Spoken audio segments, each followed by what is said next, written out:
Sports on Channel 6. Breaking news, Brett Favre has retired from the NFL for the 5th time. Wait, breaking news, again he just unretired.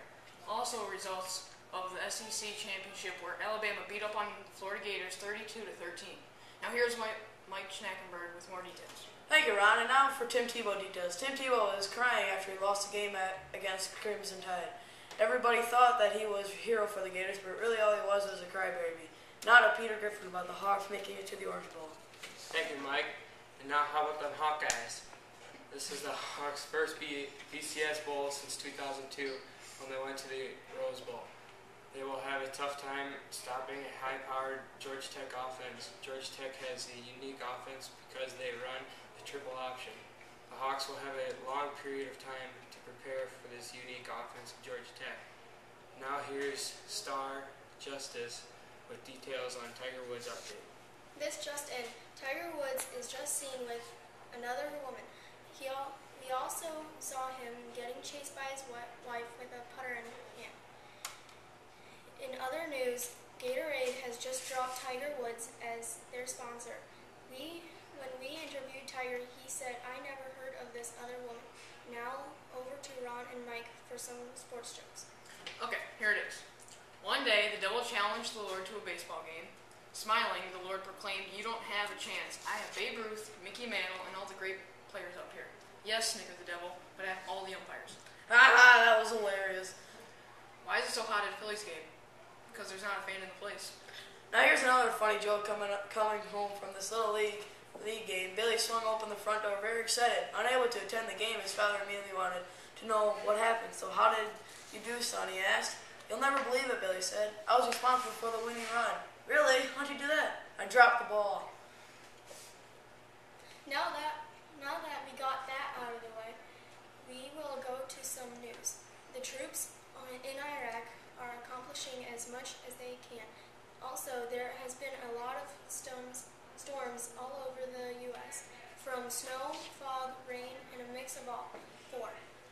So here's Peter Griffin with the weather. Weather for next week, few days, is going to be rough. The Midwest will be having a mixture of snow, ice, and sleet. There will also be a lot of cold weather and high temperatures up to 40 miles per hour. In the west, there will be some rain, but not much. The southeast will be having fog and rain. That's all for weather, so let's get back to some sports with Ron and Mike. Let's talk about Michael Vick. He's starting to come back, but some people think that he shouldn't be playing because of his actions. One of them was with us today. His name is Ron Burgundy. That's right. I don't think that Mike Vick should be playing. He killed so many dogs and he lied about it. So if you don't think he should be playing, he shouldn't. Thank you, Ron, for your thoughts. Now some news about the Heisman. The Heisman for the third straight year was won by a sophomore. Mark Ingram was that lucky sophomore to win it. He was also the first Alabama player to win that award. This Heisman race was the closest of all time. That doesn't mean that Ingram didn't deserve it. Now Peter with more details. Four of the finalists to make it to New York, besides Mark Ingram, Toby Gerhart, Ndamukong Suh, Colt McCoy, and Tim Tebow. Toby Gerhart is from Stanford, Ndamukong Suh is from Nebraska, Colt McCoy is from Texas, and Tim Tebow is from Florida. Final standings were with Ingram in first, Gerhart in second, McCoy in third, and Suh in fourth, and Tebow in fifth. Well, winning the Heisman is a special thing, but I think that Ndamukong Suh still should have won it just because of all his around playing ability. He could tackle, play fullback, and even as a defensive lineman, intercept the ball. Even if he could do all that, I still think that they made the right choice by picking him just because of the way he runs the ball and the way he leads the team. He also was a big part why the Crimson Tide won the SEC Championship and going undefeated. Not only did they go undefeated, they made it to the BCS National Championship against the Longhorns. Well, don't you think that you're overlooking someone? Toby Gerhart. He not only led Stanford Cardinals to upset against the Oregon Ducks and USC Trojans, but he helped rebuild the Cardinals to become a team to beat in the Pac-10. He leads in rushing touchdowns, rushing yards, and rush per rush. He was only 28 votes away from Ingram to winning the Heisman. Well, I guess you're right, but I still think that Mark Ingram is still deserving of the Heisman. Yeah, he did deserve it. Yeah, I agree. Okay, now that we're done with the Heisman, let's talk about NFL. The NFL has two teams at 13-0 for the first time in NFL history. They will go.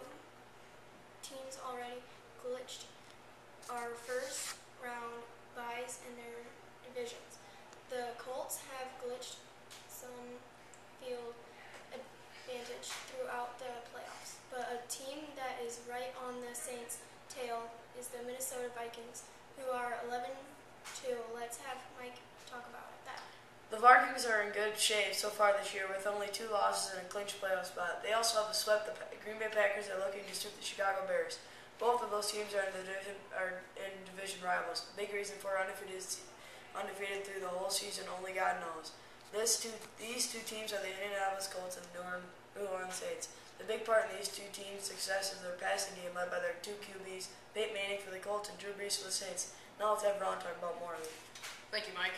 And my prediction is that those two teams are going to lose in one of their last games, but their losses are going to be close and decided on the last drive. Some things, though, that to their success is their Hall of Fame QB Brett Favre. The weird thing is that Brett Favre did so many things that hurt the Vikings, and now he does so much to help them.